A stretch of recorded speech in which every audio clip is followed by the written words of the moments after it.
Hello, my name is Donald DeSantis, and welcome to today's talk, Rome, History, Art, and Culture, a walk through about 2,500 years of Roman history by looking at its churches, its monuments, and its museums. We have a slide here that shows how the talk is going to be laid out.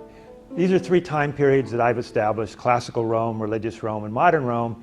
And then I'm going to throw in a little prologue, which I call Images of the City, and a little epilogue at the end, Beyond the City. I'm going to start with a quote from a contemporary Italian author named Corrado Auguias, in which he says, "We find ourselves today needing to relearn time in order to take back an awareness of history. While everything works to convince us that history is over, we need to find time to believe in history again. Rome, at least in part, is still there. You only need to know how to look at it." So, if we've never been to a place before, as a traveler, we still tend to have some sort of images in our mind of what it's going to be like. So if you were to say most people Paris, you would think the Eiffel Tower, Notre Dame, the Louvre. If you were to say London, it's probably Buckingham Palace, the Tower of London. But if you say Rome, the images that come to mind are gladiators and chariot races and, the emperor, all these historical images, which is not surprising if we think about all the Hollywood movies, all the TV miniseries. Those are the images we see all the time. What I'd like to start with this morning is what I call some alternative images of the city.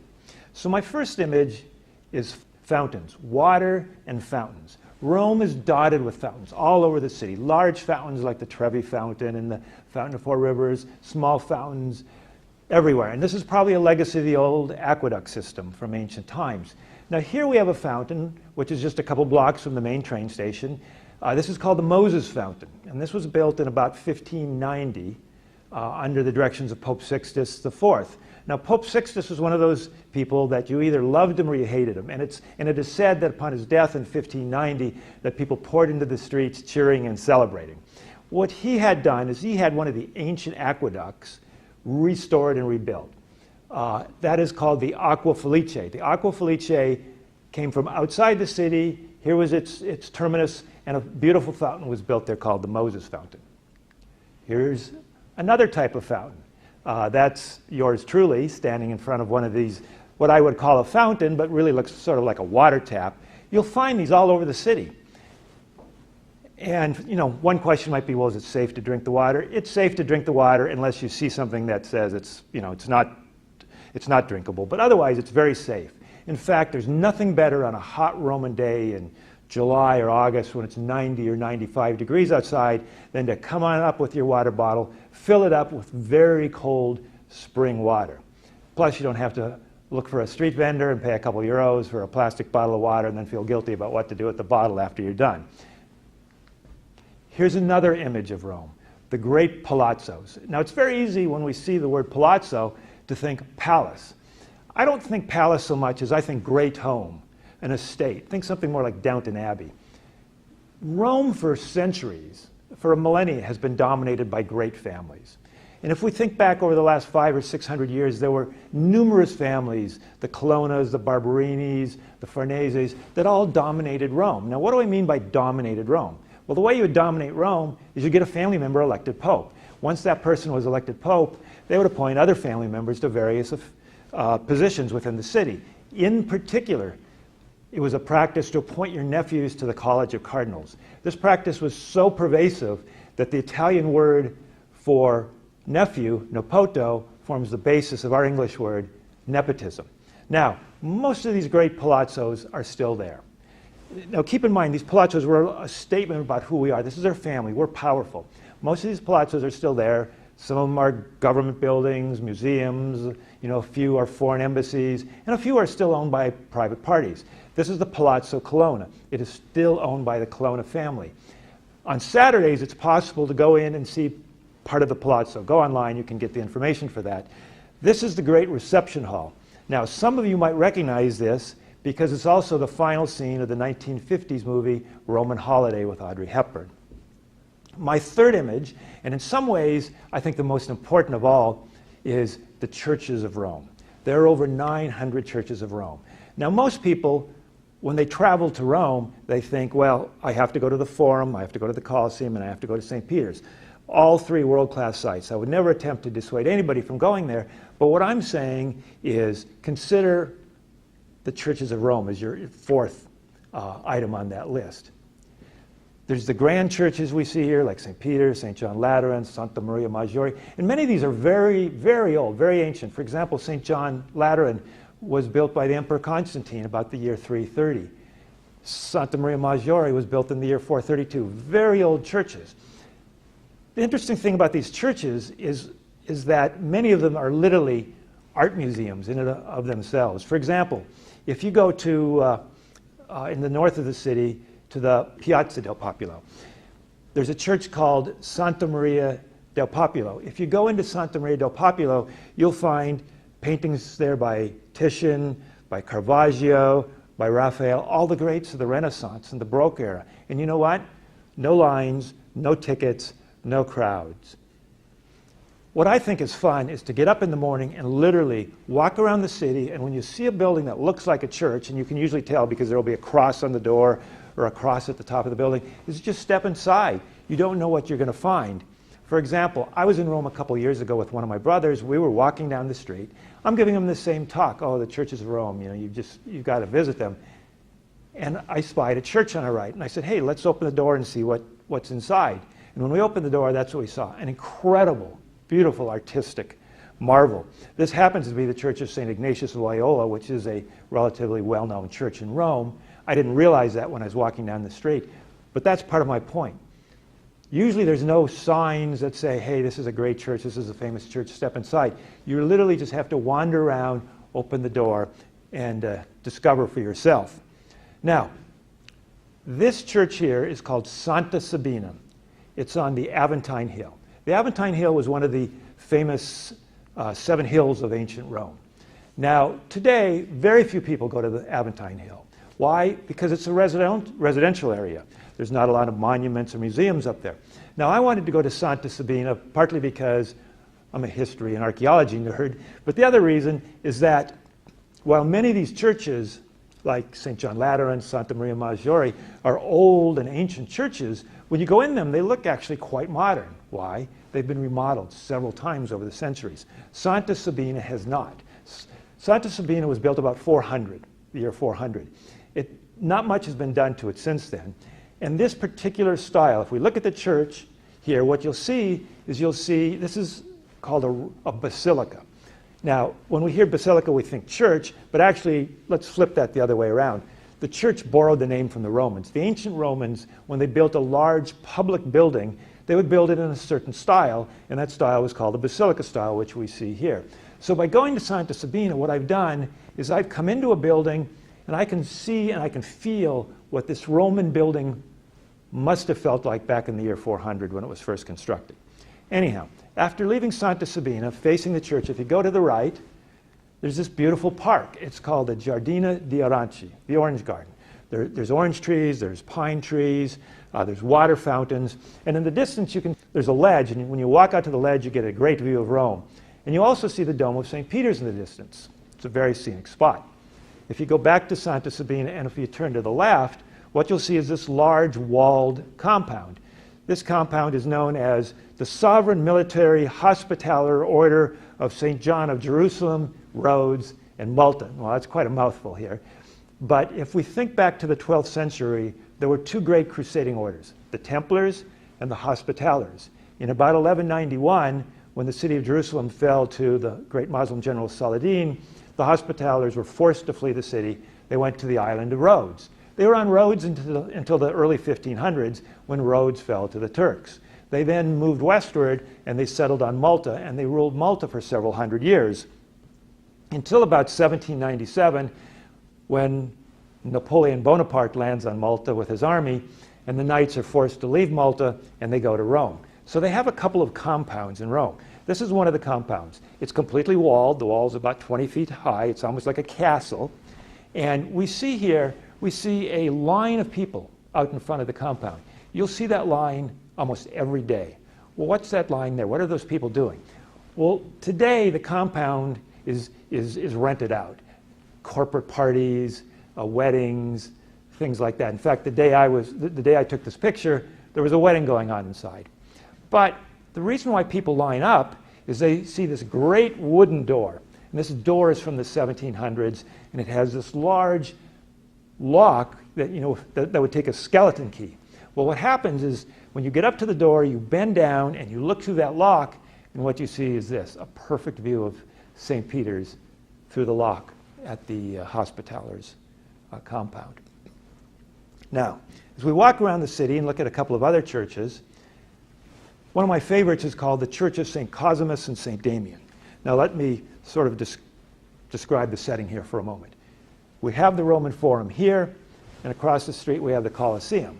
And on any given day, thousands of tourists go into the Forum, walk around, they exit out onto the street, they walk about 100 yards across the street, and they go into the Colosseum. So back and forth on any day, there's thousands of people here.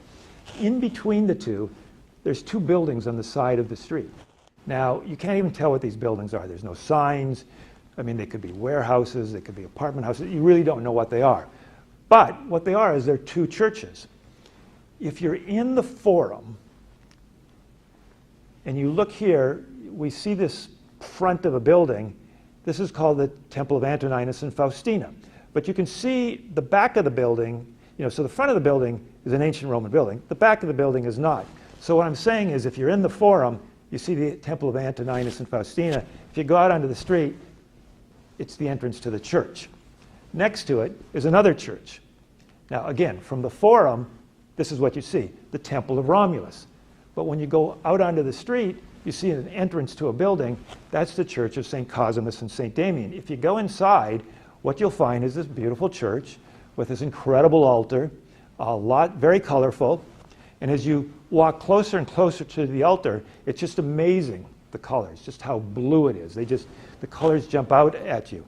Now let me point out, this is not a painting. This is a mosaic. This is thousands of pieces of cut glass. Now what we have here in the middle, we have Jesus. On the right here is St. Peter, St. Paul's on the left. We have St. Cosmas, St. Damian. And on the far right, you see a person there. You see part of his face. That's Pope Felix.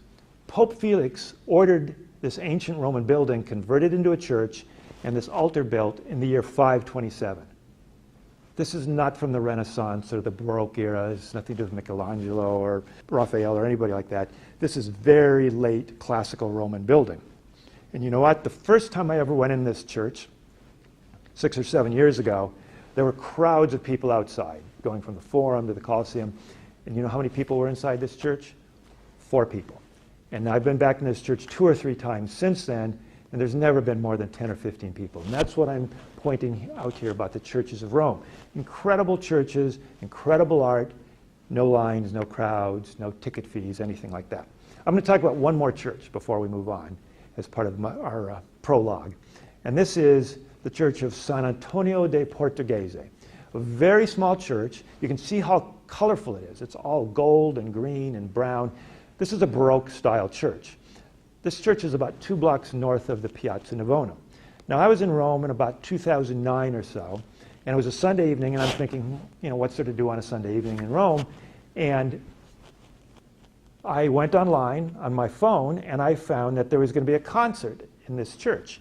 So we were staying in the area, so we walked right to the church, and there was an incredible classical piano concert. It lasted about an hour, and it was absolutely free. Now, I was in Rome a couple years later. I went back to the church again on a Sunday evening. Now there was a wonderful organ concert, again, absolutely free. Now, you're not going to find this church in any guidebooks. And in fact, I couldn't even find this church anywhere on the internet until last year. I found they actually have their own website now, and they list the times of all their concerts. The only thing is the website's entirely in Italian, but you can pretty much figure it out from there. So, here's a map of Rome today. And what we see here, if we look to the bottom part of the map, we see the Colosseum, the Forum, the Palatine Hill, the Capitoline Hill, the Circus Maximus. That's the heart of classical Rome. And in fact, if you were to draw sort of an egg-shaped diagram around those structures, that is classical Rome. If you move to the north, the area around the bend of the Tiber, that's called the Centro Storico. This is Rome of the Renaissance. This is Rome of the Middle Ages and the Baroque era. So one way of viewing it, to the south, that's Rome of the Caesars. To the north, that's the Rome of Raphael and Michelangelo. Now, everything else you see on this map around you, I tend to call modern Rome. Now, why do I call that modern Rome? Well, let's do a little history of the population.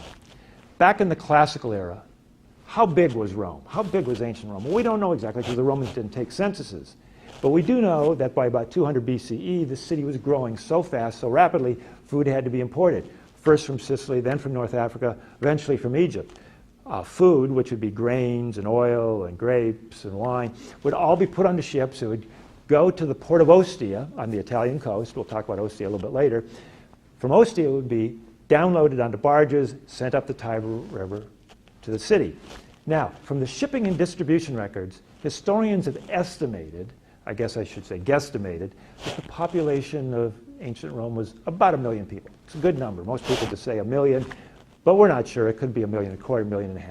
But to put that in perspective, note that no city in Western Europe reached 1 million in population till London in the 1800s.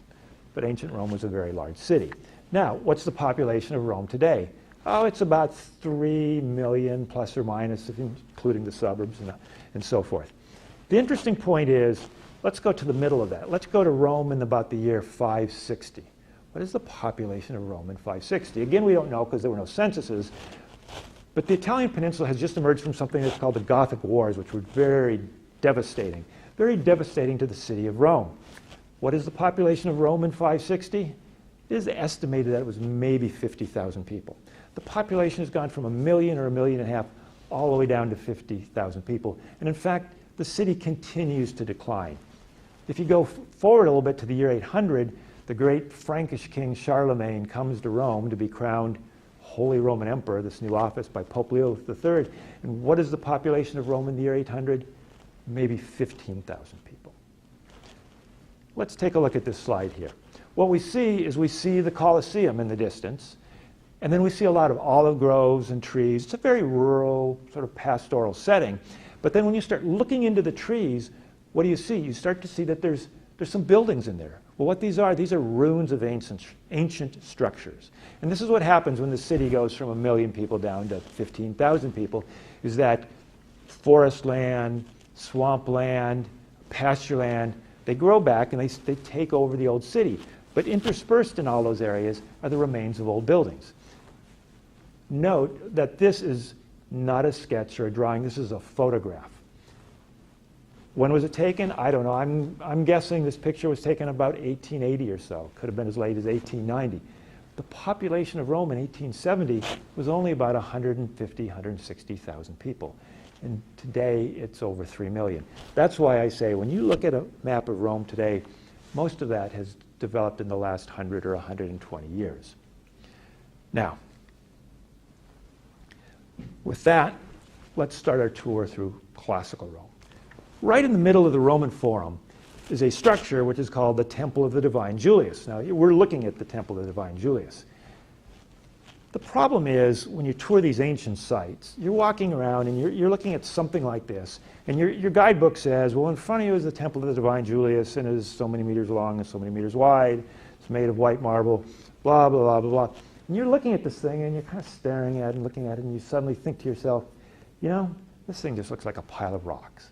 And in fact, it does look like a pile of rocks. And many of the ancient structures in Rome look like a pile of rocks. So what I'm saying is that when you tour these areas, you have to suspend just touring with your eyes and tour with your imagination, tour with your mind. Read some history books, read some good guidebooks, find a qualified guide, and if you do, all these piles of rock will literally come alive in front of you because they all have wonderful stories to tell. By the way, what happened to the Temple of the Divine Julius? Why do we just see a pile of rocks there? We just see a pile of rocks there because in the year 1540, one of the popes was remodeling the Vatican. And he says, hey, I need a lot of marble. And so what he does is he tells his workmen, go back into the forum area, tear that temple down, haul the marble here. Now, there were a number of artists in Rome who petitioned the Pope. And they said, please, your holiness, don't destroy this ancient temple. And his honest answer was, sorry guys, it's a lot cheaper to haul marble 3 miles across the Tiber River than 300 miles from Calabria or Tuscany or somewhere else. This is an overview of what's called the Roman Forum. Every ancient Roman city, if it was large enough, would have a forum. A forum would be basically the center of the city. It was like a plaza, but it was more than just a plaza. There would be temples and law courts and banking centers. All the important buildings in the city would be located around the forum. In fact, you could think of the forum as a sort of downtown, right? This is downtown Rome. Now, this is called the Roman Forum. There's actually about 5 or 6 forums in Rome, and that's just because the city was so large. Most Roman towns had 1 forum. Rome had 5 or 6. Rising above, don't have the picture right here, but rising above the forum is the Capitoline Hill and the Palatine Hill and several of the other hills of Rome. Now, the Palatine Hill was very important because this is where the rich and famous lived. And in fact, our English word palace is a derivative of Palatine. Now, if we think about ancient Rome, we can really divide that period, that 1300-year period, into 3 sub-periods, what I'll call the kingdom, the republic, and the empire. So the stories say, and that's basically what we have is stories, the stories say that Rome was founded in 753 BCE. And there was a young woman, and she had these 2 young boys. They were twins, and there was an evil king, and he wanted to kill her sons. She hid them in a basket by the Tiber River, and they were discovered by a wolf. And the wolf nursed the 2 babies back to health. They grew up to be strong and powerful, and one of these is a guy named Romulus, and he's the founder of the city of Rome. He's the first king. Now note, this is called the Capitoline Wolf. It's in the Capitoline Museum. The wolf is definitely a statue from antiquity. The 2 boys were added in the 1500s. Now, what do we know of this ancient kingdom? Well, we know it lasted about 245 years. We are told there are 7 kings. It's a little problematical when you do the math there, but let's just go with it. These 7 kings, we know their names. We know something about every king. This one was proud, this one was brave, this one was just, which all sounds somewhat mythical. And maybe it is, maybe it's not. We don't know, but that's okay. A myth is not a falsehood or a lie. A myth is just a story. It is a cultural story that tells us something about a people and how they viewed themselves. We have American myths that say something about our story as well. Anyhow, if you're thinking, well, is there somewhere I should visit that takes me back to the Old Kingdom? You know, something about the Old Kingdom. And the answer is, that's pretty hard because there's nothing really left. But I found a spot you could visit if you wanted to. Here's a drainage ditch emptying into the Tiber River. Now, not most people's idea of what they want to do when they go to Rome, but let me point out that the Forum area back in 600 BCE was a swamp. That's why the city started up on the Palatine Hill. The Romans didn't know what we know about infectious diseases, but they knew this. Swamps, not so good. No swamps, much healthier, much better. So they built this big drainage ditch. They drained the swamps, and they built their city. They later covered the ditch over, turned it into an underground drainage system, which is called the Cloaca Maxima. And the Cloaca Maxima is still operating today as a drainage system in the city. Note, construction started about 600 BCE, so we're talking about a 2,600-year-old drainage system that's still operating. Now, in about 509 BCE, some of the leading citizens of Rome become unhappy with the king. They overthrow the king. They declare a new form of government, which they call a republic. Now, republic is 2 Latin words, res publica, which means this public thing. In other words, this institution, this government of ours. The republic had citizenship. It had annual elections. It had people were allowed to vote. They chose their leaders. It was a form of representative democracy. Now, we don't want to idealize this ancient republic too much because women obviously couldn't vote, slaves couldn't vote, and even the men who could vote, the vote was based on the amount of property you owned. So you owned more land, your vote was more important. You owned less land, your vote didn't count for very much. But it was a form of representative democracy. The republic lasts for 480 years. And in fact, the republic forms the basis of what we think of when we think of Rome. Many of the most famous people in Roman history lived during the republic. Caesar, Cicero, Pompey, Mark Antony, Cleopatra, Spartacus, all these people lived during the Republic. They've actually never heard of a Roman emperor. They don't even know what that is. But the last years of the Republic were very difficult. The Republic had grown so large, so rich, so dynamic, and there were too many politicians competing for power within the Republic that there was a breakdown. Politics becomes nasty, there's political assassinations, then there's attempted coups, and eventually there's open civil war that breaks out, about 50 BCE. And emerging out of the civil war is there's somebody we call Caesar, or more commonly, Julius Caesar. Now, his name was actually Gaius Julius Caesar because ancient Romans had three names. His first name was Gaius. Julius was the family name. In fact, it wasn't even pronounced Julius because the Romans didn't have a letter J. They just used the letter I, and it was like Lulius, but we'll call him Julius. Gaius Julius. That was really his name. The third name was always a descriptor. So in his case, it could mean something like Gaius Julius, the guy with a limp in his left leg, or Gaius Julius, the guy with the big wart on his right cheek. I mean, these names weren't necessarily complimentary. Think of the great Roman senator, orator, rhetorician, Marcus Tullius Cicero. What does Cicero mean? Garbanzo bean. His family made their money in farming, and so he was Marcus Tullius, the garbanzo bean king. Anyhow, Caesar eventually defeats all his rivals. He comes to power. He goes into the Senate and says, I want you to declare me dictator for life. Now, there was a Roman office called dictator. It was meant to be very rarely used and only in emergency situations. You know, literally, the enemy is at the gates. We're going to put somebody in charge to help, organize the defense. In 480 years, there had only been 3 dictators, right? So this office was not meant to be used very often. Caesar's saying, I want to be dictator for life. The senators are horrified, but there isn't much they can do because he controls the army. So they grant him this position, but very soon there's a plot. He's assassinated, which leads to more civil war. And about 15 years later, this gentleman comes to power. His name was Octavian. Octavian was Caesar's great-nephew. Caesar takes a liking to the boy. He thinks he's talented. He's got a great future. And he adopts him. He makes him his legal son. And in ancient Rome, adoption was a very important statement. It says, you're going to carry on my legacy. Well, anyhow, Octavian eventually defeats his rivals, which were Mark Antony and Cleopatra. He comes to power, but he's a very savvy politician. He doesn't go into the Senate and say, make me dictator for life like his adopted father. No, he goes into the Senate and says, I have restored the Republic. Long live the Republic. I'm just a humble senator like you. I'm just one of the boys, right? But that was, everybody knew that was ridiculous. They knew that in fact, he really was the dictator of Rome. And what he did is he basically took on all the powers, essentially, of the dictator, but none of the titles. So what we had is a dictatorship that pretended it was still a republic. It was just a facade.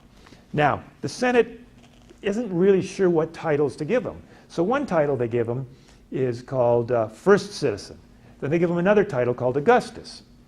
Augustus is actually Latin for the all-wise one. And then the third title they give him is actually very important, Imperator. There was this Roman legal concept called imperium. Imperium meant state power. So if I were appointed as a representative to go negotiate a treaty with some other foreign power, I would be given a grant of imperium, in other words, state authority. We simply call him the Emperor Augustus. He's the first emperor, and the rest, as they say, is history. Now, Augustus boasts that he found Rome a city of bricks, and he turned it into a city of marble. And this is true. He ruled for 44 years. There was an extensive building campaign, and he basically rebuilt the city. Now, here's a view of Rome. This is actually a little bit after Augustus. This is in a museum in Rome. And what it is, it's a model. It's a miniature of what the city looked like. And we have the Colosseum in the upper right-hand corner. We have the Forum kind of in the middle. In the bottom, we see the Circus Maximus, which was the great chariot track. Let me point out that the Circus Maximus, depending on who you read, could hold anywhere between 150,000 and 250,000 spectators. And at the upper range, that's 4 modern-day NFL football stadiums, all at the Circus Maximus. Now, Here's a description of the city. Now, this description was by a writer a few hundred years later, but I think it was still appropriate for Augustus's time. This person said that the city had 28 libraries, 11 fora, 10 basilicas, 11 public baths, 9 circuses and theaters, 36 triumphal arches, and 46 brothels, which is probably a pretty good description of the city. And remember, we're talking 1 million to 1.5 million people. Now, our view of ancient Rome is you have all these wonderful temples and buildings, but they're always white. And we see here in this artist's conception or reimagining of what the city looked like, notice the buildings are always white. But in fact, they weren't always white. Archaeologists have been finding villas, houses, buildings that have been buried, and when they've excavated them, what they found is that the Romans actually painted their buildings, red, brown, green, yellow, very colorful, very, very colorful.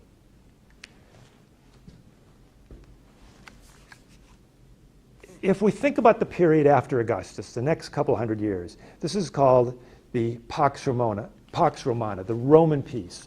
This was a period of great prosperity. Rome continued to expand and expand and expand, and oftentimes this expansion was through war. There would be triumphal marches in the city to honor the victorious general, and oftentimes there were arches that were built to celebrate the triumph. And that prior slide we saw, that the writer says there were 36 triumphal arches in Rome. Well, there's 5 that survive today. 3 are right by the Forum. Let's take a look. Well, the largest and grandest is the Arch of Constantine. The Arch of Constantine is located right between the Forum on one side and the Colosseum on the other side. Now, art historians who studied this closely have said this is kind of a strange building here, because it's built to honor the Emperor Constantine and his victories over his rivals, but in fact, if you look at the panels up close, these aren't Constantine, these are other emperors, these are other people. It appears that when they constructed this, someone took the exteriors of other buildings and just literally sort of slapped them together up here on this arch. Why, we don't know. We can only assume that Constantine had a pretty tight budget he was working on. Now, if we go to the other end of the Forum, here's the Arch of Septimius Severus. Now, for those of you who might have seen the movie Gladiator several years ago with Russell Crowe, there was this real crazy wacko emperor called Commodus. Well, Commodus is eventually assassinated, which leads to a brief civil war, and then a general in North Africa called Septimius Severus comes to power. Severus constructed this arch to celebrate his victory over the Persian Empire. Now, I just want to note here, a little sidebar, the Romans fought the Persians for almost 800 years. They were one of Rome's most important enemies in their history. When I say the Persian Empire, today you can think Iran. The Iranians are direct descendants of the Persian Empire. Anyhow, this is a great triumphal arch. The artwork on here is excellent. It's much better than the Arch of Constantine. Furthermore, this arch at one time had a chariot on top.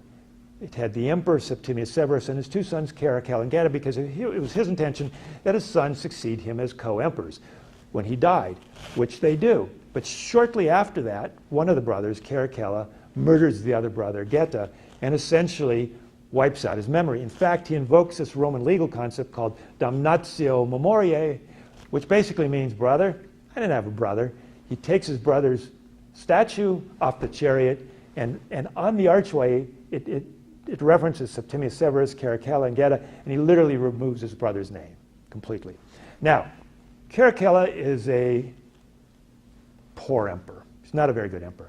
And he's a very unpopular emperor. And he knows he's unpopular, and he feels he needs to do something about this.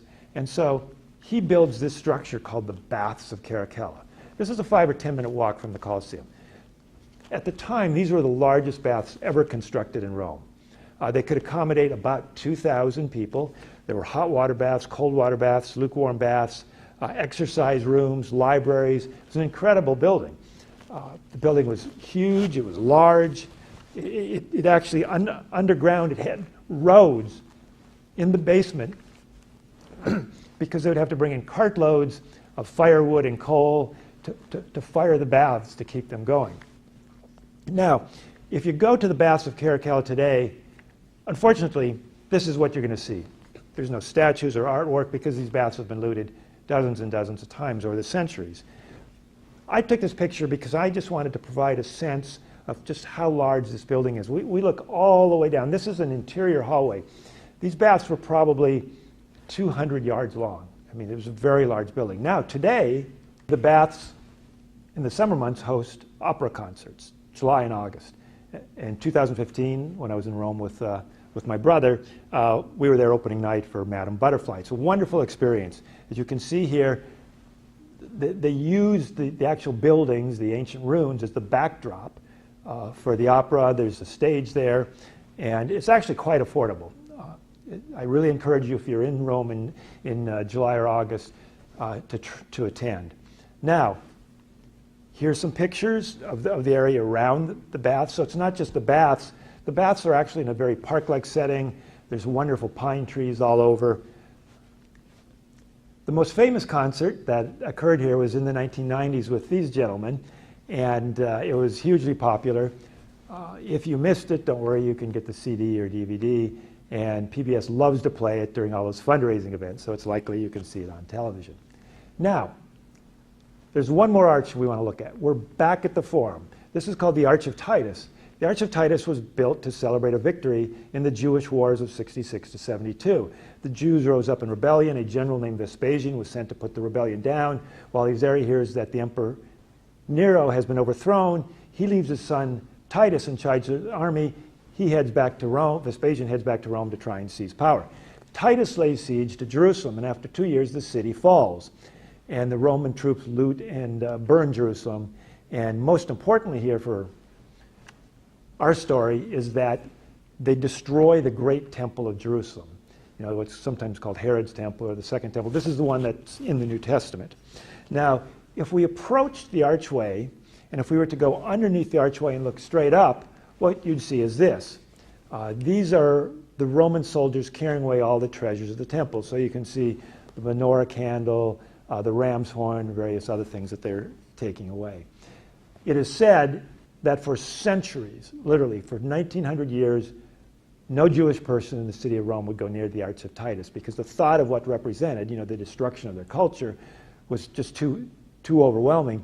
But in 1948, when the United Nations reestablished the nation of Israel, hundreds, perhaps even thousands of people poured down into the Forum to the Arch of Titus to celebrate the rebirth of Israel.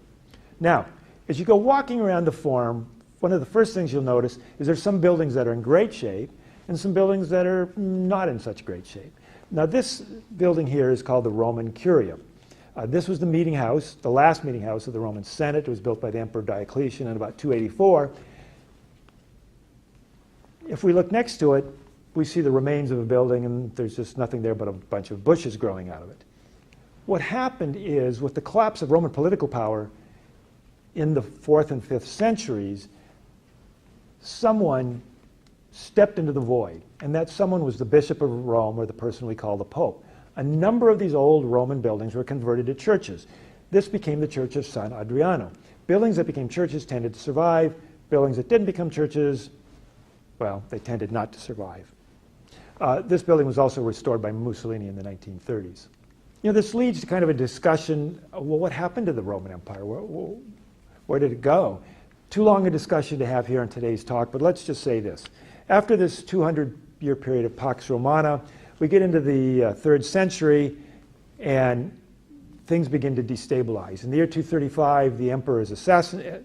The Emperor Alexander Severus is assassinated, and from 235 to 284, over a 49-year period, there was roughly 45 different emperors, wannabe emperors, coup leaders, etc. Some of these guys lasted 4 years, some of these guys lasted 4 months, some of these guys lasted 4 weeks. Of that 45, 4 died a natural death. Okay? In 285, it appeared that the Roman Empire was on the verge of collapse. And then a person named Diocletian comes along. He establishes himself as emperor. He strengthens the state. He takes a number of dramatic measures. He really turns Rome from not just an empire, but basically into this imperial state where the emperor is a godlike figure, where people have to bow down on their knees. and they can't even turn their back and walk out of the room. They have to back out of the room, bowing to him. He creates this, basically this military dictatorship. He's followed by another strong leader, somebody called Constantine, and between the two of them, Diocletian and Constantine, they breathe some new life into the empire, and the empire is able to last for roughly another 200 years or so. Now, Constantine is very famous for two reasons. One, he's considered the first Christian emperor, which you could have an interesting debate on. We don't have time to talk about that here, but Constantine was a devotee, so to speak, of Christianity, though he was not actually baptized till his deathbed. A number of things he did during his life, not so nice, killed most of his family and relatives, and by being baptized on his deathbed, that sort of cleared the slate for him, right? He could go to heaven with a clean mind. Anyhow, the other thing that Constantine does is he doesn't like the city of Rome. It's too stuffy for him. There's too many aristocratic families. He decides he's going to build a new capital, so he goes to the Middle East, builds a new capital, calls it New Rome, but everybody calls it the city of Constantine, which in Greek is Constantinopolis. That's the new capital of the Roman Empire. Rome is no longer the capital. In the year 395, another emperor named Theodosius, at his death, splits the empire in two. There's a Eastern Empire, there's a Western Empire. Each one has their own emperors. These were his two sons. Right after that, his son, who rules the West, Honorius, moves the capital to the city of Ravenna in northern Italy, and Rome is not even the capital of the Western Roman Empire anymore. Now, as we enter the 5th century, things start to deteriorate. The political and military situation, particularly in the West, deteriorates very rapidly, which leads to the question of the fall of Rome. And everybody wants to know, when did Rome fall? Can you give me a date? Well, that's really hard to do because most modern historians can't even agree on this topic. But people love dates, so I'm going to throw a date out there, 476. Because every history book you see, if you go on the internet, they'll all say that Rome fell in 470. The Roman Empire fell in 476. That's not true. It's kind of a bogus date for a couple of reasons. One, the eastern half of the empire survives for another 1,000 years. It doesn't fall, except that historians don't really refer to the eastern half anymore as the Roman Empire. They start calling it the Byzantine Empire. In the West, what happens is the various Germanic tribes enter the former Roman Empire in the West, and they divide up the western half of the empire. They don't come to destroy the empire. In fact, they come because they see the Romans leading a good life, and they want that good life for themselves. If you were an average Roman in the year 476, you wouldn't even notice what happened, because you get up, you go to work in the morning, you got to feed your family. Hey, life just goes on. The Roman Senate continues to meet in Rome. Government officials, there's still some annual elections in Rome. In fact, Roman culture and life and law continues. The difference is, instead of somebody named emperor at the top, there's a German guy up there giving the orders, and essentially that's the only difference. This lasts for about 50 or 60 years. And then in the 6th century, there's a new emperor in the east. His name is Justinian. He's a big dreamer. He decides, I'm going to put the whole Roman Empire back together again. He invades the West, North Africa, Spain, and Italy. When he gets to Italy, there's a problem. Instead of a quick victory, which is what he was expecting, the invasion bogs down. It turns into what's called the Gothic Wars, which last about 20 years. The bottom line on the Gothic Wars is that the Italian peninsula is destroyed, devastated. The cities, the infrastructure, the population, everything collapses. Even in the city of Rome, the city is captured and lost and captured and lost. Multiple times it changes hands. During one of these sieges, the German army outside the city cuts all the aqueducts. Remember these 36 aqueducts feeding the city? They cut all the aqueducts, 11 aqueducts feeding the city. There's no more water in Rome. No baths, no running water, no sewer system, no drinking water. The city literally and figuratively dries up and dies. Finally, in the year 555, the Germans surrender. Italy is now officially reunited with its eastern half. It's part of the Byzantine Empire, but the city's destroyed. It's devastated. The population has dropped down to 50,000 people. Stories that survive from the time say that you could hear wolves howling at night, and they'd be wolves wandering around the Roman Forum in the evening. Now, there was this period for about 100 years or so, 200 years, from, say, 550 to about 750, where Rome is under the control and influence of the eastern half of the empire. The impact basically doesn't survive very much. You have to look for it, but if you do look for it, there's a few places in Rome where you can find this Byzantine influence.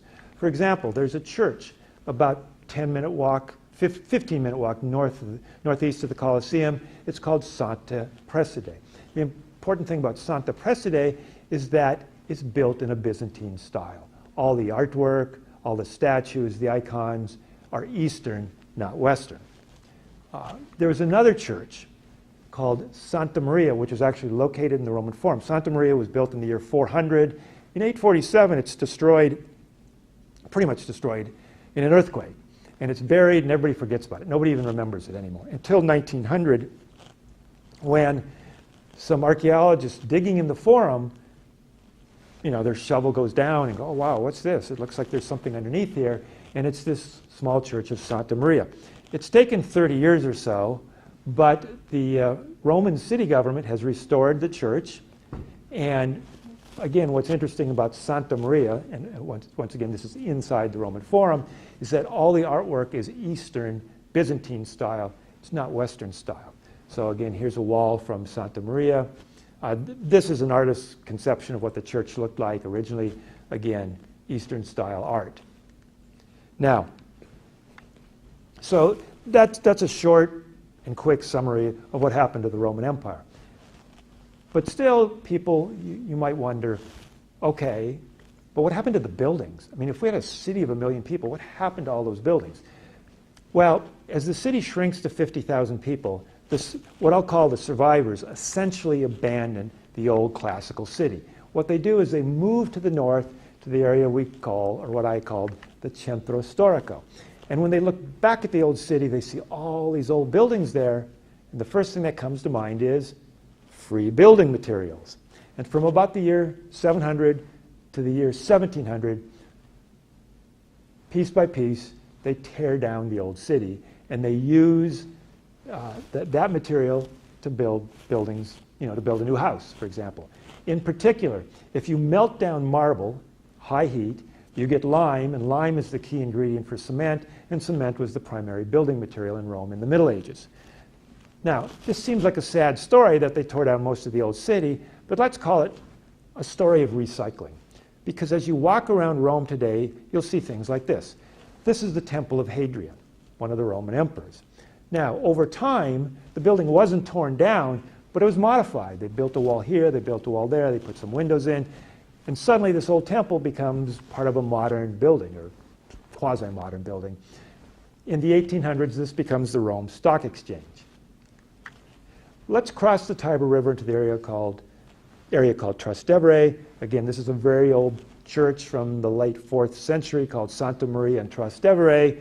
When we walk inside the church, we see large Roman pillars. So once again, they've reused pieces of the old city here.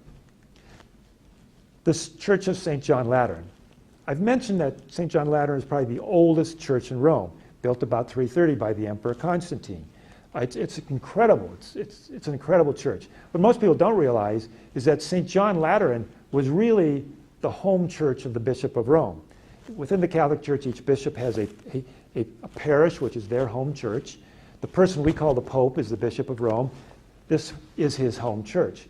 And most of the popes from the 300s to the 1400s lived here. Most of the popes from the 300s to the 1800s were consecrated here as Bishop of Rome. You go there, it's a beautiful church, and it's been largely remodeled. Well, it's been remodeled many times over the centuries. As you walk around, though, you see this side chapel here, this incredible side chapel. These columns, the top, everything, they came from the Temple of Jupiter on the Capitoline Hill. If we go to the back of the church, these large wooden doors were actually the doors to the ancient Roman Senate house. Again, things are being recycled, they're being reused.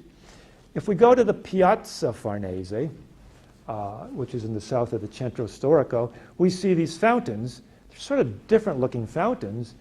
They almost look like bathtubs. And in fact, they are bathtubs from the baths of Caracalla. In the Piazza Farnese, there's this wonderful palazzo. It's called the Palazzo Farnese, and you can tell from the French flag out front. Today, this is actually the French embassy. But the Palazzo Farnese, if you look at that a minute, let me suggest to you the Colosseum. If you look at the Colosseum, what do you see? You see the Colosseum, one side goes way up, and the other side comes way down like this. Like there's a piece of the Colosseum missing. And in fact, what happened during these years? People began to tear down parts of the Colosseum and recycle those materials. And so I present to you the Roman Colosseum. This palazzo was largely built with pieces from the Colosseum. Now, these wonderful windows with the ledges and everything, this was designed by they were designed by Michelangelo in the 1530s. This palazzo was built over a 50-year period in the 1500s. Now, let's look at this place here, the Theater of Marcellus. This is an ancient Roman theater. It was an outdoor theater where you would sit in the theater and then the actors would be on the stage down below. Now, the Greeks were into tragedy and drama. The Romans were into comedies. Now, this was built by the Emperor Augustus. And as you look at this structure, you think, that looks kind of familiar. It seems like I've seen that before. Well, here's what happened. When this general named Vespasian comes back to Rome, he seizes power and makes himself emperor. He's very concerned about his image, and so he decides that he's going to build a new building. And what is this new building? This building is something we call the Colosseum. Actually, officially, it's the Flavian Amphitheater. It's given this name Colosseum, various theories and where it got the name. But he builds the Colosseum as this big sports stadium in Rome, makes it very popular to build this sports stadium. And what does he do? He models it after the Theater of Marcellus, because this was built by the Emperor Augustus, so if he thinks he can build a building modeled after it, that somehow this legitimizes himself. Now, today, in summer months, out in front here, there's concerts held, open-air concerts. I've been there for a concert. It's a great experience. The top part of the building, though, you notice is very different. The top part of the building is actually a private apartment. Think of it as like a condo. It was owned by a Roman aristocrat, and he passed away, and his wife put it up for sale back in 2012. She asked about $40 million for it. Don't know what happened. I'm not sure if it sold or what the actual selling price was.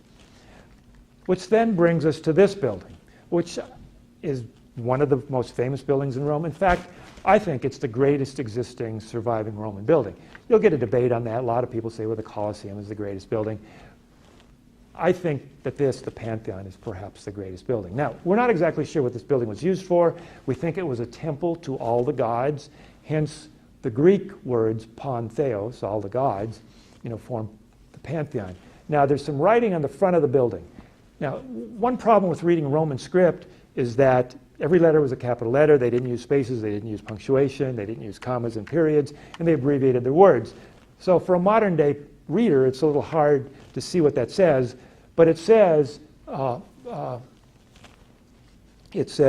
Marcus Agrippa, Lucius Filius Concilium Tertium Fecit, which means Marcus Agrippa, 3 times consul, or son of Lucius, 3 times consul, built this. He actually didn't build it. This was built by the Emperor Hadrian, but he gave Agrippa the credit for it because Agrippa had designed another building similar to this on the same spot before. The first thing you'll notice is, hey, this building's in great shape. This isn't a pile of rocks. This is in great shape. Why is this in great shape? This is actually a church. This is the Church of St. Mary at the Martyrs. It's owned by the Roman Catholic Church. It's not owned by the Italian state or the city of Rome. It's owned by the church, but it's open to the public. Thousands of people visit there. What's incredible about this building is the dome. It's the largest standing, unsupported dome in the world. It's made out of cement. Now, I'm not a builder or contractor or anything like that, but now, today when we use cement, oftentimes there's steel rods, there's reinforcements within the cement. There's no reinforcements there at all. If we step into the building, it's even more inspiring inside than it was on the outside. So when we step inside the building, we see this. The inside is almost more amazing than the outside. And the first thing you'll notice is what's called the oculus, or the eye. That's the hole at the top, because Roman engineers determined that if they left this hole in the middle of the ceiling, it would take stress off the ceiling. Furthermore, you have this incredible design.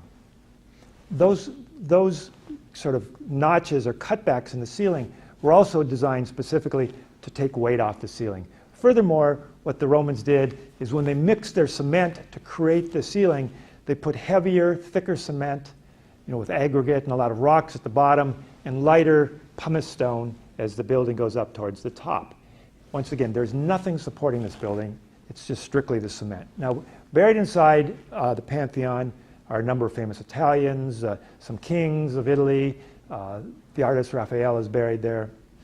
Anyhow, there's a picture I took of the Pantheon at night. My personal opinion is the Pantheon at night is even more dramatic than the Pantheon during the day. You have this, you enter this piazza, and here's this dramatic building with all these floodlights on it.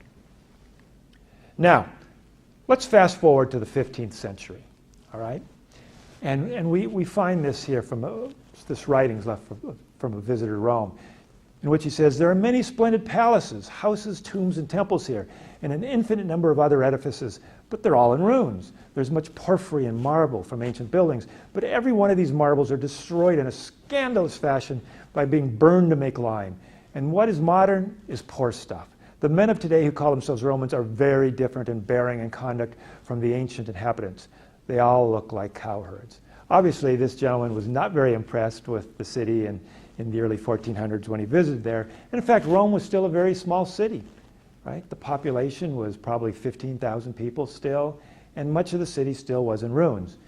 From the mid-1400s to the mid-1500s, there's a dramatic change. The population goes from 15,000 to 115,000.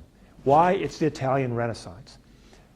The church, and specifically the popes here, embrace and adopt the Renaissance in a big fashion. They spend incredible amounts of money restoring churches, building churches, restoring ancient buildings, art, education, warfare, and what could politely be called the good life. There's a very interesting group of men who occupied the papacy during this time period, 1400s, late 1400s, early 1500s. For example, Alexander VI. He appoints his son Cesare a cardinal at age 18. He marries his daughter off multiple times, all for political reasons. He's succeeded by Julius II, Giuliano della Rovere.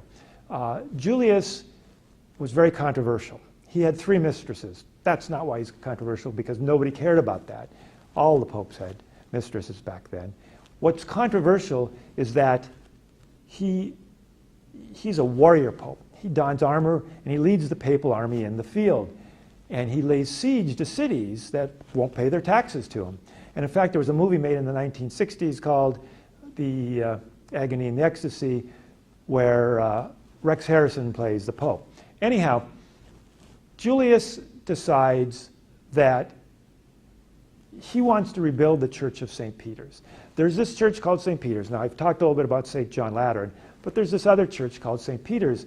And St. Peter's is famous because it's built on the spot where supposedly St. Peter was martyred. But by the late 1400s, it's falling apart. Literally, the walls were ready to collapse. And Pope Julius feels that this is scandalous. And so what he does is he decides to rebuild it. And he goes out and he hires what he thinks are the best people in town. He hires an architect named Bramante to design the building. He hires a painter named Raphael to paint the inside. And he hires a sculptor called Michelangelo. And we end up with what we call the new St. Peter's, which is the largest, most dramatic, and probably beautiful Christian church in the world. To give you a sense of it, here I'm standing here, and it looks like this is a very large church, until you realize I haven't even entered the church yet. I'm literally on the front porch. I'm outside the church waiting to go in. Now, as you enter the church, you're amazed by the size of it. The length of the nave is so long, if we just look straight ahead, in the far distance, that's the main altar. The church can probably hold 55 to 60,000 people for a service. There's chapels, there's about 14 chapels, there's incredible artwork. In fact, if you look around the church, you'll see all sorts of Latin inscriptions, which look rather small. We'll come back to those in a second, because, as I said, if you walk around the church, you'll find a lot of beautiful art. But if you want to explore a little more, what you can do is you exit the church, look for a sign that says cupola. Cupola means the dome. Follow the signs. You'll come to a ticket window. You can buy a ticket, go up an elevator, and you'll come out onto the second level, and you'll be up where all those Latin inscriptions are. So you're sort of high up in the church at this point. And what's amazing when you go up there is from the ground level, those letters look quite small. When you actually get up there, Those letters are 8 to 10 feet tall. Now, if you're really ambitious, what you can do is you can go all the way to the top of the dome.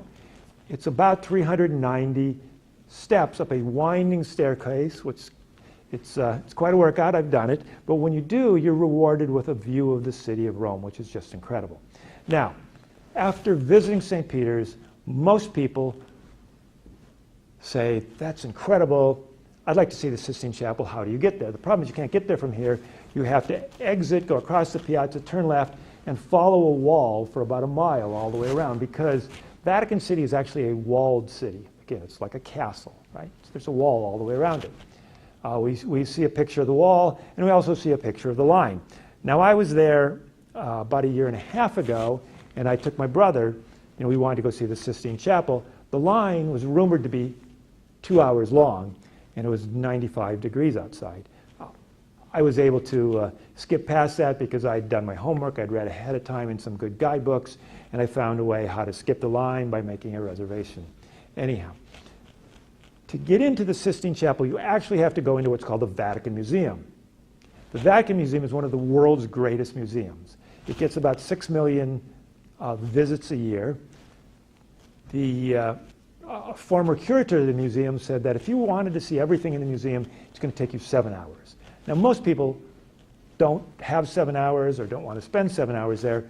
So he suggests if you want to hit just the high points, just the main points, you should probably set aside 2.5 to 3.5 hours, which I've done it 3 or 4 times myself. I would say 2.5 to 3 hours is a good estimate. Now, when you enter this museum, you're going to see every type of art that you can imagine. There's paintings, there's statues, there's tapestries, there's furniture, there's porcelain, there's glassware. It goes on, jewelry, it goes on and on and on and on. And if you keep following the signs that say Cappella Sistina, you're going to head towards the Sistine Chapel.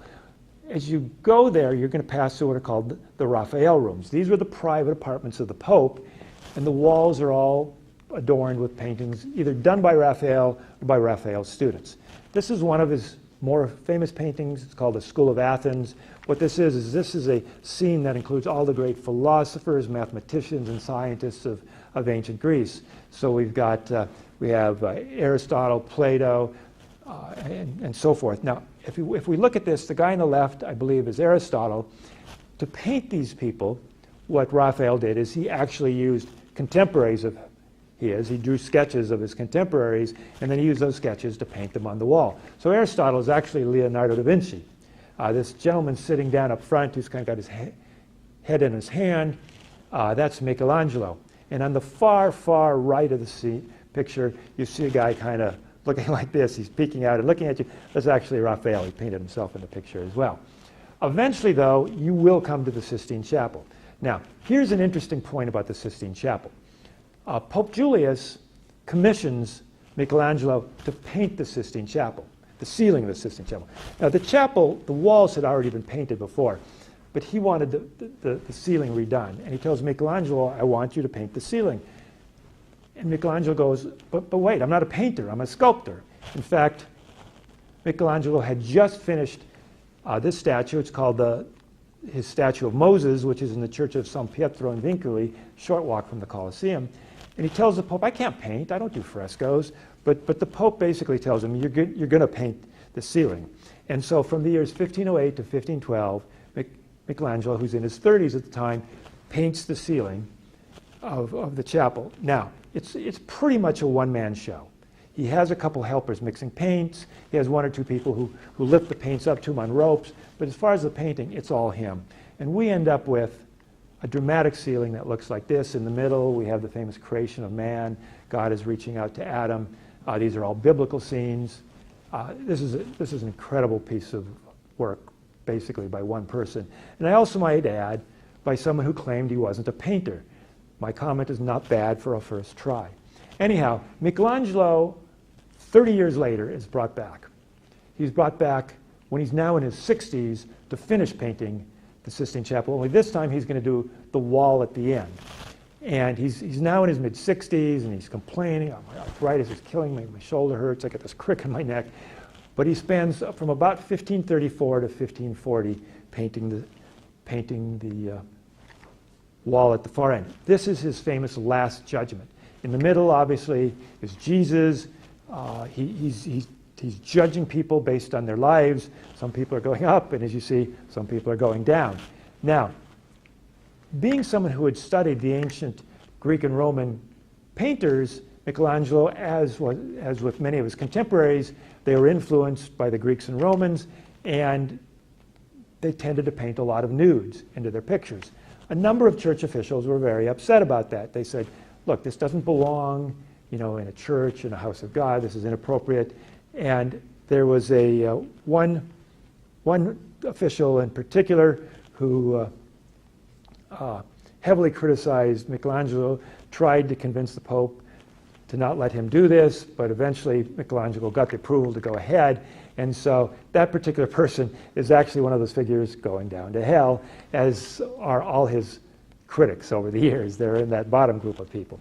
Anyhow, here's the good and bad news about going to the Vatican Museum and going to the Sistine Chapel. Okay, I hate to throw this in there. It sounds a bit negative, but it's become so popular that it's overwhelming. Now, the day I was there, I felt very good that I skipped a 2-hour line by making a reservation. However, once I got inside, I joined several thousand other people making my way through it. And you can see what it's like. It's literally almost elbow to elbow. It was very hard to see some of the artwork. I'm over 6 feet tall, and I had to sort of go up on my tiptoes at times because there would be 8 people deep, in front of me around one statue. The Economist magazine back in 2015 ran an article, their May 2015 edition, where they talked about this because here's the situation. There are so many people now crammed into the Vatican Museum that our carbon dioxide is fading the paintings, and that's a big issue. And so the Vatican's very concerned about it, and they've hired art experts to come in and see what they could do. The Economist's take on it magazine's take, is that, well, we think there's an easy answer here, and that's just cut back on the number of admissions, the number of people you're letting in. The problem is that in a year, the church collects about 80 million euros in ticket sales and another 40 million euros in gift shop sales. And so it's a little bit of a problem here. I just want to give you some advance warning. If you're in Rome and you want to go to the Vatican Museum, I think it's better. If you're going in summer, I think you're going to have crowds. If you're going in the off-season, January, February, March, it's going to be a lot better than in the summer.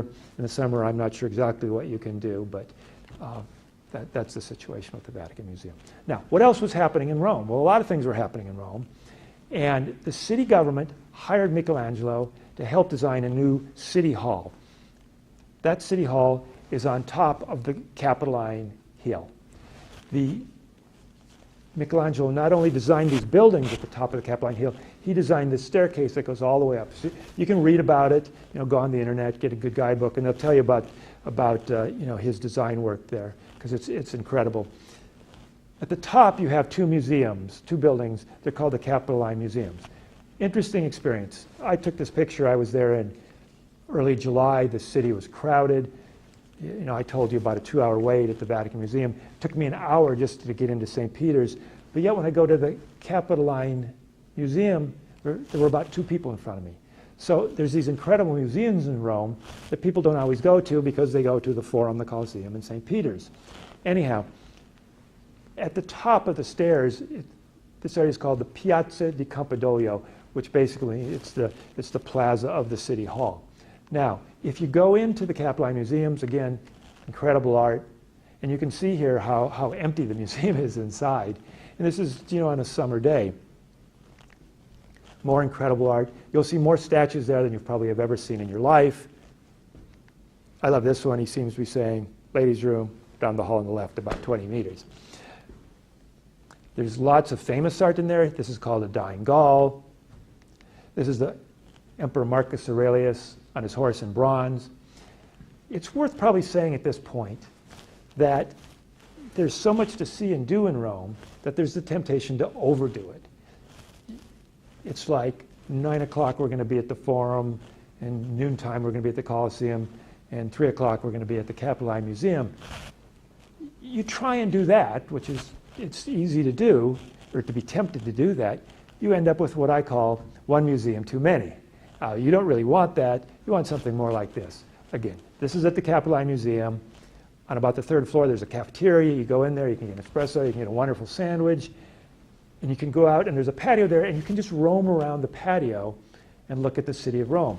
I think it's very important if you visit Rome, don't wear yourself out, don't drive yourself, but find these places and find these times to take a break, take it easy, relax, recharge your batteries. Again, this is the patio at the Capitoline Museum. Now, how did the church pay for all this stuff? Well, they taxed and when they couldn't tax anymore, they basically came up with some creative financing that we call indulgences, which work like this. Here, you give me 50 lira, I give you a piece of paper that says your sins are forgiven. Go in peace. And the church began to sell indulgences, not only in Rome and in Italy, but all throughout Western Europe. A young German monk named Martin Luther comes to Rome. He's horrified by what he sees in Rome. He returns to Germany. He sees that they're selling these indulgences in Germany. This leads to what we call the Protestant Reformation, which changes the whole political and social map of Europe, which leads to what's called the Catholic Counter-Reformation. Now, the Counter-Reformation, in my opinion, was more of a circling the wagon, so to speak. It's a clear definition of who we are, what we stand for, and it's either you're with us or you're against us. Now, in about 1554 or so, there's a new pope. Paul IV is elected. Paul is actually horrified by some of his predecessors and the scandalous lives that they have left, and he's going to clean things up. But he's inspired so much by the Counter-Reformation that his idea of cleaning things up were quite dramatic. This whole Renaissance period we've had for the last 100 years, what a party it's been. But it's over. It's completely over. Paul announces an inquisition in Rome. He says, if my father is a heretic, I'll be the first to light the bonfire. He puts out a list of proscribed books, and he orders the books on this list seized and destroyed. He orders the Jews of Rome locked up at night in the ghetto. And finally, he's horrified also by the Sistine Chapel, and he wants to whitewash the entire interior. He's talked out of it by some of his advisors, and instead of that, they hire an artist to come in, someone named Daniele da Volterra, who actually had been a student of Michelangelo's, and they tell Daniele, can you do something here with all these nudes? Just kind of clean it up a little bit, make it a little more presentable. So what he does, he on all these hundreds of figures, he paints these little brown pants on every figure. And so visitors to the chapel kind of look at it, and when if you sort of step back, big picture view, you see hundreds and thousands of figures, all with little brown pants and shorts on. It's a bit ridiculous looking. And soon, people behind his back start referring to him as Mr. Baggy Pants, and he becomes kind of the laughing stock of Rome. Now, the period from the 1550s to the 1850s, Rome tends to withdraw, almost goes into a cocoon. Things that are happening in Europe don't happen in Rome. So, for example, the Industrial Revolution never happens in Rome. The European Enlightenment, no way.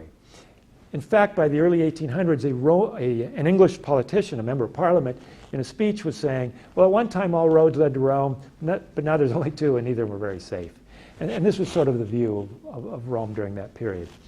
But internally within the city, there's a new art form that develops, and that art form is called Baroque.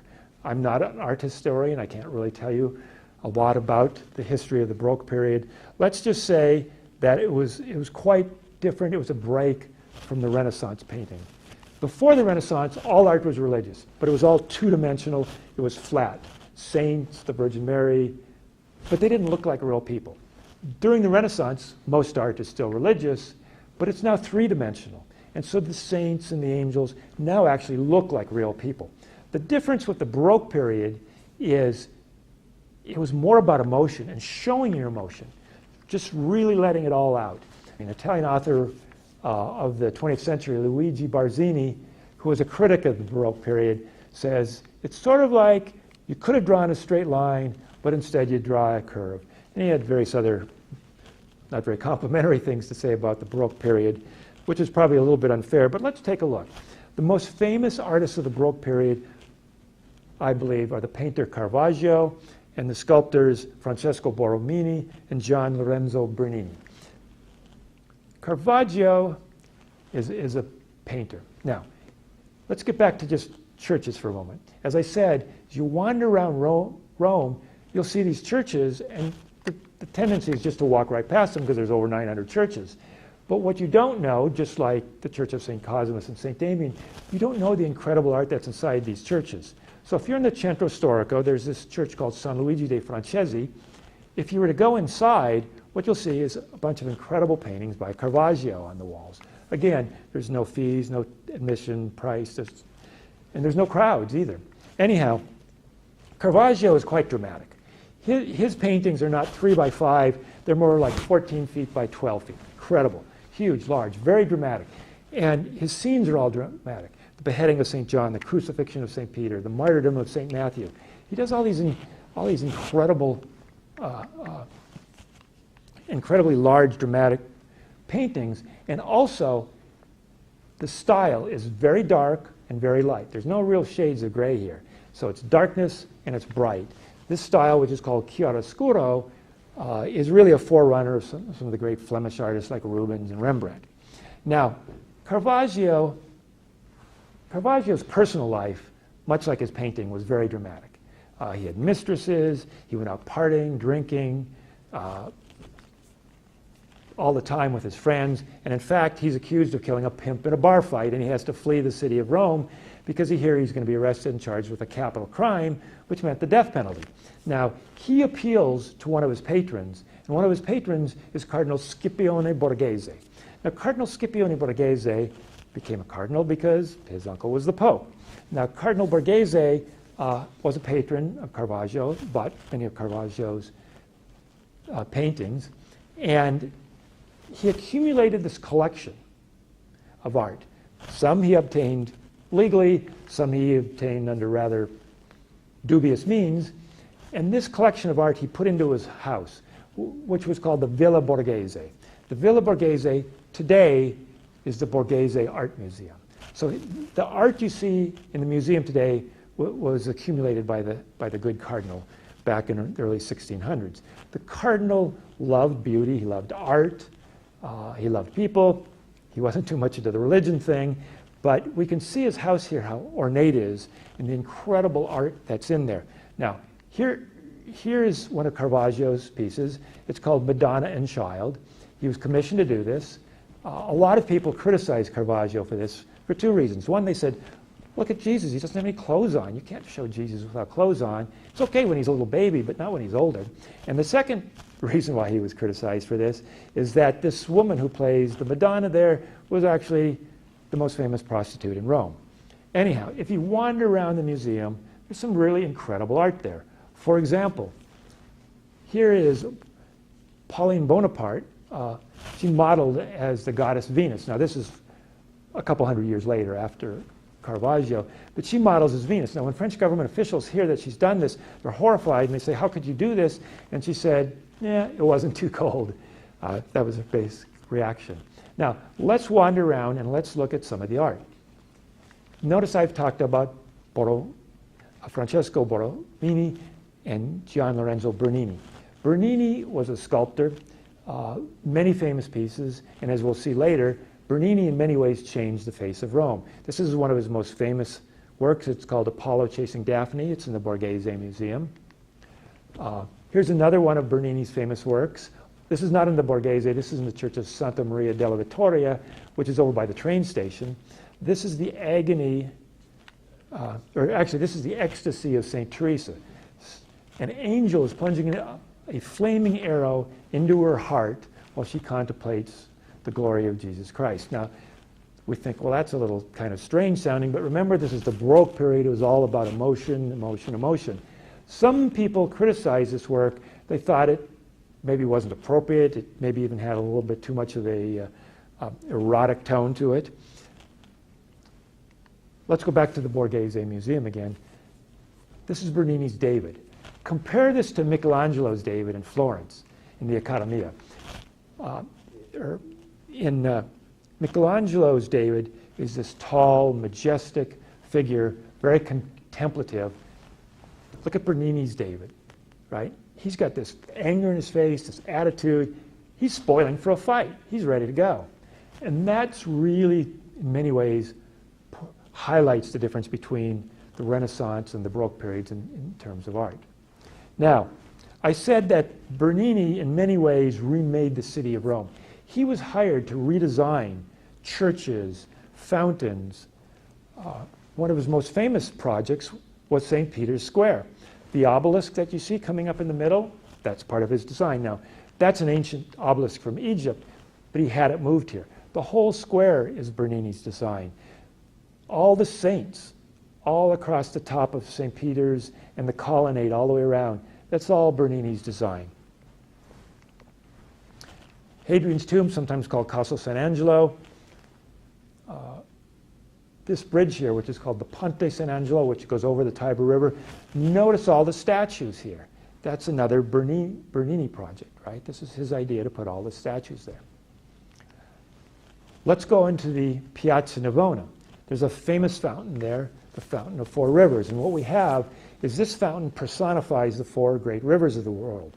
The Indus River, the Nile, the Rio Plata, and I believe the Danube. They're all personified by these four different figures.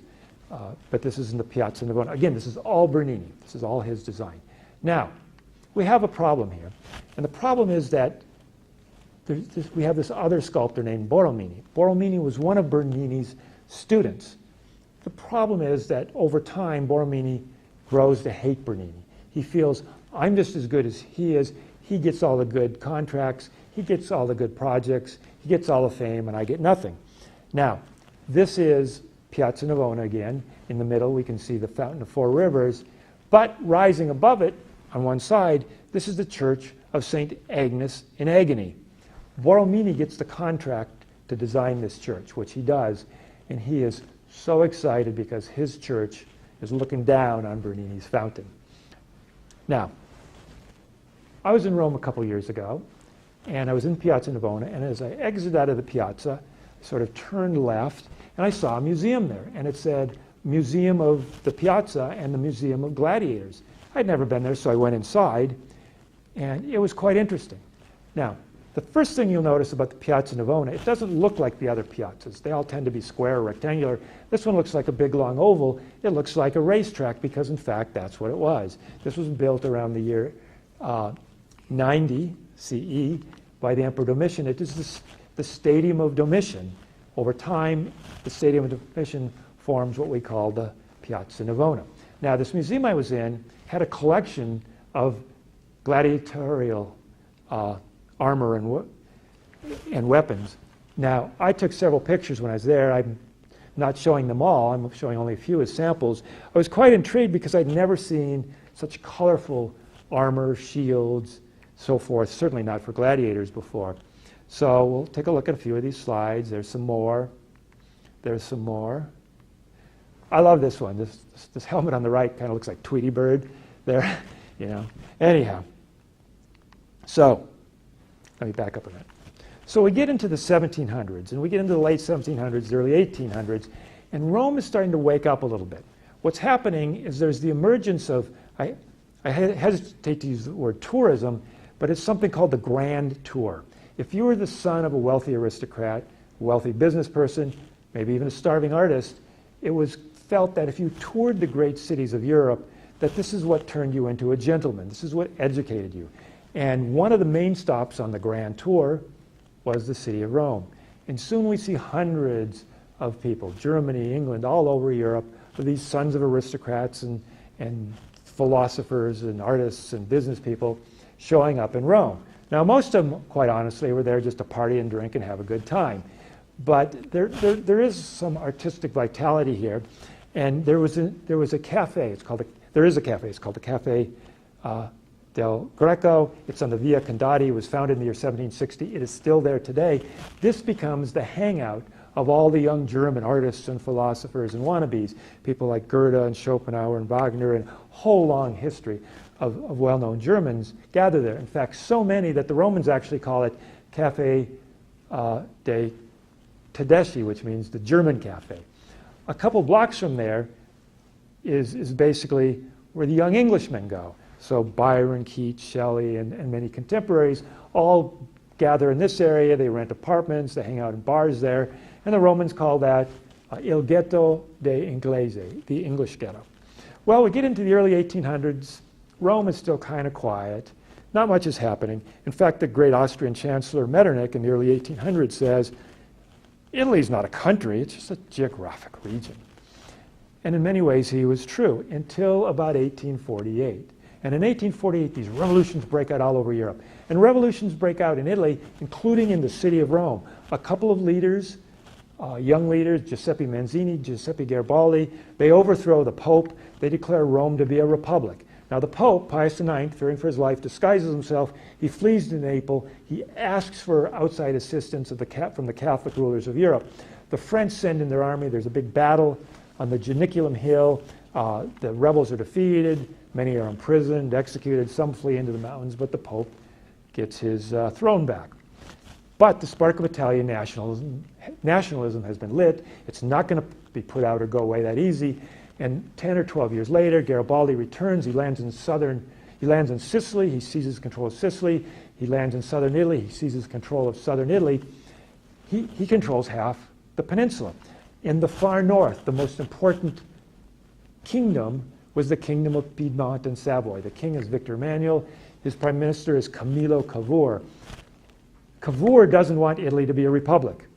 So he convinces Garibaldi the only way to unify the peninsula is to make it a kingdom with Victor Emmanuel as the king. Garibaldi goes along with this, and in 1861, the Kingdom of Italy is created. A politician at the time said, we've created Italy, now we need to create Italians. What he's saying there is that Italy has never been united. In fact, from the year 568 to really almost up to 1870, the Italian peninsula is never united. There never was a country called Italy. It just simply didn't exist. The United States is actually much older than Italy because Italy didn't even come into the being until 1861. People in different parts of the country speak all different dialects, practically different languages, and they don't even know each other. In fact, Cavour, who's the prime minister, he thinks that the people in Sicily speak Arabic, right? He's surprised to hear that they speak a, quote, form of Italian. Now, what we call Italian is actually the language spoken around Florence and in Tuscany, and that soon becomes the national language. I threw in another quote here just because I thought it's pretty funny. Giovanni Giolitti was prime minister of Italy 4 times in the late 1800s, the early 1900s, and he says, governing Italy is not impossible, it's pointless. Anyhow, there's one thing missing from this new kingdom of Italy, and that's the city of Rome. It's still controlled by the Pope. Now, in 1870, the king surrounds Rome with his army, and he orders a surrender, and he's willing to give a generous settlement to the Pope, who's still Pius IX. Pius won't accept it. Pius orders the citizens of Rome to the barricades, defend the city. The Battle of Rome lasts about 2 hours. There's about 50 casualties, but the Italian troops enter the city. The Pope, Pius IX, goes into the Vatican, declares himself a prisoner, excommunicates the king, and really for the next 50 or 60 years, the Vatican and the Kingdom of Italy are officially at war. It's like a Cold War. They don't even really talk to each other. The city now becomes the capital of this new united Italy. Most of the bureaucrats who come from northern Italy, particularly from Piedmont, they're very concerned because they think Rome is backward and they have to do something to make it into a modern city. The Tiber River, for example, floods on a regular basis. So they decide to build these embankments. And you can see a picture here of the embankments. They're modeled after Paris, and they're intentionally modeled after Paris. Now, the good news is that there's no more floods, right? The Tiber doesn't flood anymore. The bad news is nobody ever goes down to the river because they feel cut off from it. They feel disconnected. Now, starting about 15, 20 years ago, there's a festival now in the summer. It's called Lungo Tevere, which means along the Tiber. There's booths there. Think about going to something like, here in, an open-air market, a farmer's market, a fair, a carnival. It's got a combination of all of it, all those elements. Because there's bars, there's restaurants, there's musicians, there's people supposedly reading poetry, all sorts of things going on. It's in the evenings in June, July, and August. Now, let's look at this building. This is called the King Victor Emmanuel Memorial. Now, people who've never been to Rome before, when the first time they see this, they say, wow, look at that Roman building. It's quite impressive. Well, it is a Roman building, but it was built in 1911. It's not an ancient Rome building. It was built to commemorate the unification of Italy and King Victor Emmanuel, and it also has the tomb of the unknown soldier in there. Many Romans, inhabitants of the city, hate this building, or hated the building at least, when it was first built. They call it the wedding cake, the dentures, the typewriter, because they think it's just too large and it's too garish and it doesn't fit into the context of the rest of the city. Well, this was completed in 1912. It was dedicated in 1912. Shortly after that, we get World War I. Italy officially says, we're not in this war, we're neutral, but privately they tell all the parties, hey, make us an offer, right? What can you do for us? The Allies, and I'm speaking here about England and France, they say, look, we'll give you the Alpine regions, we'll give you the Dalmatian coast, we'll give you islands in the Mediterranean, and we'll give you the west coast of Turkey if you enter the war on our side. And so Italy enters the war in 1915. From 1915 to 1918, there's an Italian front. We never hear about it here in the United States, but it's called the Isonzo Front. It's fought in the mountains, it's fought on the plains. Casualties are horrific. In 1916, there were 1 million casualties in 1916. By the end of the war in 1918, 1.5 million Italians have died. Probably 1.5 million or 2 million Austrians and others fighting in the Austrian army have died. At least as many people wounded, missing in action, millions of people. Now, once again, I've said, here in the United States, you never hear much about this, but there was actually a young American who was serving as an ambulance driver in the Italian army, and his name was Ernest Hemingway, and he wrote a book, A Farewell to Arms. Anyhow, 1918, the war's over, Italy's on the winning side. They show up at the Versailles Peace Conference, ready to claim all these things that have been promised to them. Only when they get to Versailles, all the leaders have changed. France, Britain, these aren't the people who were there in 1915. Plus you have this new person there, the United States, Woodrow Wilson. He's talking about self-determination, the 14 points, etc. He's not going to give Italy the Croatian coast. He's not going to give Italy all these other things. And so Italy gets the Alpine region, and they get a few islands, but that's it. There's a lot of anger in Italy among the more conservative elements in the political spectrum, among the army. They're angry. They call World War I the mutilated victory. They call Versailles the mutilated peace. And there's a lot of unrest. Hundreds of thousands of Italian soldiers return after the war. The Italian economy can't absorb them. It collapses. Unemployment surges upward. There's a lot of political violence into the early 1920s.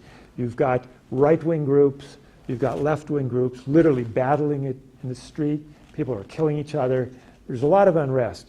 In the fall of 1922, against the advice of his advisors, the king appoints the leader of a small fringe right-wing party, somebody named Benito Mussolini, as the prime minister because Mussolini says, I'll restore law and order.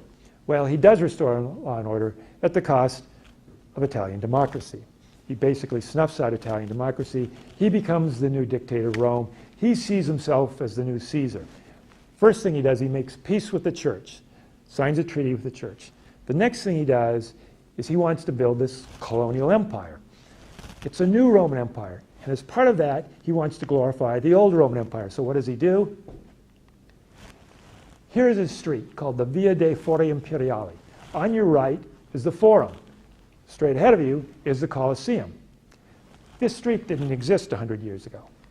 In the early 1930s, Mussolini orders about 3 or 4 blocks in the center of Rome flattened, right? He destroys lots of old medieval buildings, and in fact, he buries the Forum of Nerva, one of the ancient forums of Rome, to build that street that we see today. Now, there was a proposal in the early 2000s. The city government talked about actually tearing part of the street up and trying to recover some of the old forums that had been buried, but there was too much opposition. Business people said it would affect traffic flow and their businesses would suffer. And that didn't happen, but what the city did is they turned the street into a pedestrian walking street on several days of the week. Now, why does Mussolini want this big street there? Well, one, he wants to glorify ancient Rome, and he thinks that this is opening up the Forum area, and also he wants a place where he can march his army back and forth for his new empire. Now, he does this not just here, he does it all over the city. On the other side of the Palatine Hill, there's an area called the Circus Maximus, which I referred to. The Circus Maximus was the great chariot track. The stadium is gone, but the track is still there. So here you are in downtown Rome, and you walk out and you see this huge open area, and it looks like a jogging track. And in fact, you'll see people down there walking and jogging, but that's actually the site of the Circus Maximus. A few blocks west of here, there's an area called the Largo Argentina. Again, he demolishes an entire city block because archaeologists have told him that there's a bunch of ancient Roman buildings there, which, as you can see, these are the remains of those buildings. 3 temples were discovered in this area. By the way, this is the area where supposedly Julius Caesar was assassinated. The Senate wasn't meeting in its usual location. It had a temporary meeting site. Now, let's go into the far north of Rome. Let's go back to our friend Augustus. Remember, Augustus was the, Julius Caesar's adopted son, very savvy politician, very smart guy. He built this it's not really a temple, it's more of an altar. He builds this incredible marble altar, and there's engravings all around it. And what are on the engravings? He's there, his family members are there, and several Roman gods. And the message, subtle or not so subtle, is I'm very important, I hang out with the gods. He was trying to increase his public image, making himself into a godlike figure. Now, this altar was found in a series of boxes buried in the basement of a church in Rome. It was discovered in the late 1800s. The boxes were brought out. Mussolini has it reassembled. Again, this is part of his recreating the empire. And he has a roof and a building built over it. Well, by the early 2000s, that roof was leaking. The building was in bad shape. And so, therefore, the Rome government, about 10 or 12 years ago, built this new incredible structure around it, all glass and steel. This building was very controversial. Why? Because there are no glass and steel buildings in the center of Rome. And people felt that this was out of place. In fact, in 2008, a mayoral candidate ran, and part of his platform was, I'm going to tear that building down. He didn't. The building's still there. What's kind of interesting is that you can go inside, and I think it's well worth going inside. It costs 8 or 9 euros admission fee to go inside. Or if you don't want to pay the 8 or 9 euros, you can just kind of walk up and press your face against the glass, and you get a pretty good view. Now,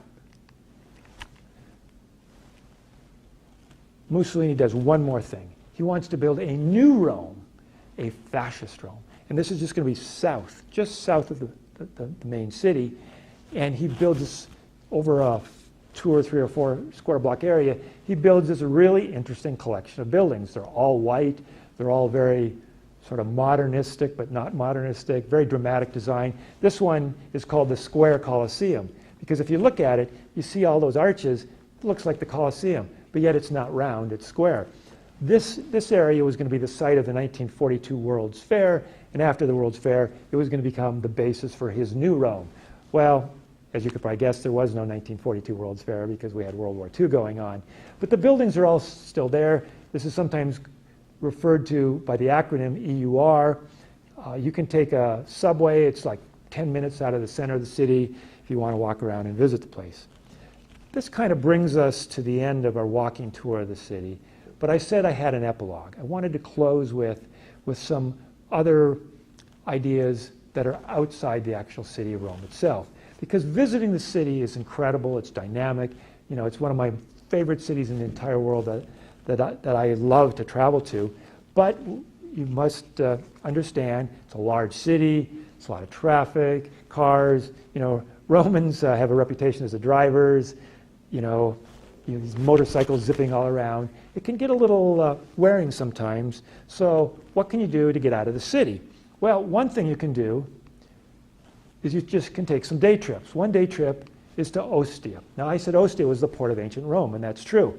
Ostia was abandoned in the 5th century. It ended up getting covered by blowing sand because it was right near the beach. The sand covered up Ostia, and people forgot about it. It wasn't until the 1800s that some farmers were trying to, plant crops there. As they're digging down, suddenly they realize, what's this? They're hitting old buildings, and the city has been excavated, so you can see it. It's quite large. I view this as a great alternative to Pompeii if you're not going to go to Pompeii, because it's only 20 minutes, 30 minutes outside the city. You know, you can hop on a metro, and then you make one change onto a local train, and you're at Ostia. So if you don't have the time or the interest necessarily to go down to Pompeii, I'd say go to Ostia. The Roman government has pumped hundreds of millions of dollars into Pompeii. This is not Pompeii. It's not as dramatic, but it's still worth a day trip. 45 miles north of Rome is the city of Orvieto. Orvieto is in the province of Umbria.